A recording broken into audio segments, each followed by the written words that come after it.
આકાશવાણી અમદાવાદ વડોદરા પ્રાદેશિક સમાચાર નિશા શ્રીમાળી વાંચે છે. મહાત્મા ગાંધીજીની 150મી જન્મજયંતિ નિમિત્તે તેમના અવાજમાં તેમના વિચારો રજૂ કરવા અમે બાપુ કી બાત શ્રેણી શરૂ કરી છે. મહાત્મા ગાંધીજીએ તેમના એક ભાષણમાં ખેડૂતો વિશે ચર્ચા કરતા જણાવ્યું હતું કે ખેડૂતોની આર્થિક સ્થિતિમાં સુધારો થાય અને તેમની ઉપજની તેમને યોગ્ય કિંમત મળવી જોઈએ. किसानों को पूरा दाम न मिले या तो बहुत कम दाम मिले, तो ऐसा तो होना नहीं चाहिए. तो किसानों को ज्यादा दाम दें, वो तो मैं समझ सकूंगा. और वो किसानों को ज्यादा दाम देते हैं, इससे कोई दाम बढ़ता है, वो तो दूसरी बात हो गई. तो ये तो विशेष शुद्ध कोड़ी की बात हुई, सच्चा हिसाब करने की बात हुई. तो हिसाब सच्चा करें और हिसाब बता दें कि देखो इतना तो किसानों को मिला है और इसमें कोई दूसरा खा नहीं सकता है, सीधा किसानों की जेब में चला जाता है. ફાયર સેફટીના કડક અમલ વડે રાજ્યમાં દરેક હાઈરાઇઝ બિલ્ડિંગ ગણાતી ઊંચી ઇમારતો, વાણિજ્યિક સંકુલ, સ્કૂલ, કોલેજ, હોસ્પિટલ અને ઔદ્યોગિક એકમો માટે ફાયર સેફટી એનઓસી મેળવવાનું અને દર 6 મહિને તેનું રિન્યુઅલ ફરજિયાત કરવામાં આવ્યું છે. લોકોના જાનમાલને આગથી રક્ષણ આપવા માટે મુખ્યમંત્રી વિજય રૂપાણીએ આ નિર્ણય લીધો છે. રાજ્ય સરકાર આ હેતુસર પ્રાઇવેટ યુવા ઇજનેરોને જરૂરી તાલીમ બાદ ફાયર સેફટી ઓફિસર તરીકે પ્રેક્ટિસ કરવા પરવાનગી આપશે. આવા ફાયર સેફટી ઓફિસર પાસેથી દરેક મકાન માલિક, કબજેદારો, ફેક્ટરી ધારકોએ એનઓસી મેળવવાનું અને દર 6 મહિને રિન્યુઅલ કરાવવું પડશે. મુખ્યમંત્રી વિજય રૂપાણીએ યુવાનો મોબાઇલનું વ્યસન છોડી રમતના મેદાનમાં આવે અને રાષ્ટ્રીય અને આંતરરાષ્ટ્રીય કક્ષાએ રાજ્યનું નામ રોશન કરે તેવા ઉદ્દેશ સાથે 3 નવી યોજનાઓનું રાજ્યવ્યાપી ઇ લોન્ચિંગ કર્યું છે. યુવાનો મોબાઇલથી મેદાન તરફ વળે તે માટે મોબાઇલ ટુ સ્પોર્ટ્સ, રમતવીરો માટે રોજગાર માર્ગદર્શન કેન્દ્ર અને ગ્રામીણ વિસ્તારમાં રમતગમતના 500 જેટલા મેદાન વિકસાવવા માટેની યોજનાનો આમાં સમાવેશ થાય છે. યોજનાના ઇ લોન્ચિંગ પ્રસંગમાં દાહોદ જિલ્લાના યુવા ખેલાડીઓ, કોચશ્રીઓ વિડીયો કોન્ફરન્સના માધ્યમથી જિલ્લા સેવા સદન દાહોદ ખાતેથી જોડાયા હતા. દાહોદ જિલ્લામાં આ યોજના અંતર્ગત દરેક તાલુકાના 2 ગામ દીઠ એમ 18 ગામોમાં રમતગમતના મેદાન વિકસાવવામાં આવશે. કચ્છના પ્રવાસે આવેલા પશ્ચિમ રેલવેના જનરલ મેનેજર આલોક બંસલે ગાંધીધામ કચ્છમાં અધૂરા કામો અંગે અને આ વિસ્તારમાં હજી વધુ ટ્રેનો શરૂ કરવા અંગે સમીક્ષા કરી હતી. સ્વચ્છતા સપ્તાહ અંગે રેલવેના કર્મચારીઓ દ્વારા શ્રમદાન કરીને રેલવે સ્ટેશન સહિતના વિસ્તારોમાં સફાઈ અભિયાન હાથ ધર્યું હતું, તેનું પણ તેમણે નિરીક્ષણ કર્યું હતું. આ અંગે પશ્ચિમ રેલવેના જનરલ મેનેજર આલોક બંસલે આ પ્રમાણે જણાવ્યું હતું.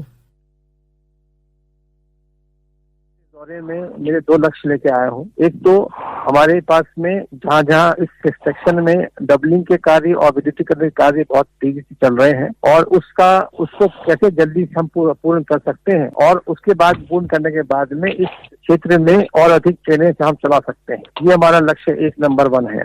दूसरा ये है कि स्टेशनों पर अभी जो स्वच्छता पखवाड़ा मनाया गया हफ्ते से, उसमें हमारी रेलवे ने स्वच्छता पखवाड़े में हमारे हर कर्मचारी ने बढ़ चढ़कर योगदान दिया है और स्टेशनों पर, ट्रेनों पर, कॉलोनीज पर, ऑफिसेज में, हर क्षेत्र में जहाँ पर भी हमारा कर्मचारी कार्य करता है उसको स्वच्छता पखवाड़े में पूरी मेहनत से श्रमदान करके उसमें बहुत कार्य किए गए हैं. આગામી વર્ષ 2022 સુધી નલ સે જલ અંતર્ગત નળ દ્વારા શુદ્ધ પીવાનું પાણી આપવાની યોજના હેઠળ આવતીકાલથી મહેસાણા જિલ્લાના તમામ ઘરોને નળ દ્વારા પીવાના પાણીના જોડાણની કામગીરીનો ઇ લોન્ચિંગ કાર્યક્રમ યોજાનાર છે. મુખ્યમંત્રી દ્વારા ઇ લોકાર્પણ કાર્યક્રમ યોજાશે. મહેસાણાના કમળાબા હોલમાં સવારે આ કાર્યક્રમ યોજાનાર છે. બહુચરાજી માર્કેટયાર્ડમાં કપાસની આવકની શરૂઆત થઈ ગઈ છે. માર્કેટયાર્ડમાં કપાસના ભાવ 850 થી 931 રૂપિયા સુધીના પડ્યા હતા. જોકે ચાલુ વર્ષે સતત વરસાદને કારણે કપાસના પાકને વ્યાપક નુકસાન થયેલું જોવા મળી રહ્યું છે.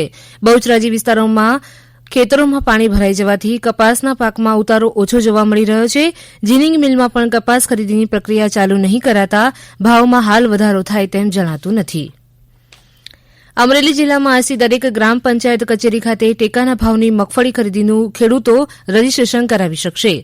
જિલ્લામાં 598માંથી 62 ગ્રામ પંચાયતમાં વીસીઈ કનેક્શન ન હોવાથી અન્ય ગામના વીસીઈ પાસે રજીસ્ટ્રેશન કરાવવું પડશે. રાજ્ય સરકાર દ્વારા રૂપિયા 1055ના ભાવે ટેકાની મગફળી ખરીદવાનો નિર્ણય કરાયો છે, ત્યારે અમરેલી પુરવઠા નિગમ અને ખેતીવાડી વિભાગ દ્વારા જિલ્લામાં 9 સેન્ટર પર ટેકાના ભાવે મગફળી ખરીદવાનું આયોજન કર્યું છે, જેના પગલે આજથી જિલ્લામાં મગફળીનું ગ્રામ પંચાયત ખાતે 20E મારફત રજીસ્ટ્રેશન શરૂ થશે. ખેડૂતો સવારે 10:30 વાગ્યાથી સાંજે 6:30 વાગ્યા સુધી રજીસ્ટ્રેશન કરાવી શકશે. રાજકોટમાં ફ્રીડમ યુવા ગ્રુપ સંસ્થા દ્વારા છેલ્લા 16 વર્ષથી તારીખ 2 ઓક્ટોબર ગાંધી જયંતિના દિવસે ગાંધી વિચાર યાત્રાનું આયોજન કરવામાં આવે છે. વર્તમાન સમયમાં પણ ગાંધી વિચારો એટલા જ પ્રસ્તુત અને અસરકારક છે તે સંદેશ પ્રજાને પહોંચાડવા આ વર્ષે કોરોના મહામારીને કારણે ગ્રુપ દ્વારા ગાંધીજી અને કસ્તુરબાના વેશભૂષા ધારણ કરેલ બાળકો કોરોનાના ટેસ્ટ કરાવતા હોય તેવું અભિનય ચિત્ર તૈયાર કરવામાં આવ્યું છે. પ્રધાનમંત્રી ગરીબ કલ્યાણ અન્ન યોજના હેઠળ ખેડા જિલ્લાના અન્ન સુરક્ષા લાભાર્થીઓ તથા બીપીએલ રાશન કાર્ડ ધારકોને અનાજ વિતરણ કરાયું હતું. ખેડા જિલ્લામાં સસ્તા અનાજની સરકાર મને દુકાનોના લાભાર્થીઓને પ્રધાનમંત્રી ગરીબ કલ્યાણ અન્ન યોજના હેઠળ વિતરણ કરવામાં આવ્યું હતું. અંતમાં હવે સાંભળીએ દક્ષિણ આફ્રિકાના કલાકારો દ્વારા ગવાયેલું બાપુનું પ્રિય ભજન વૈષ્ણવજન.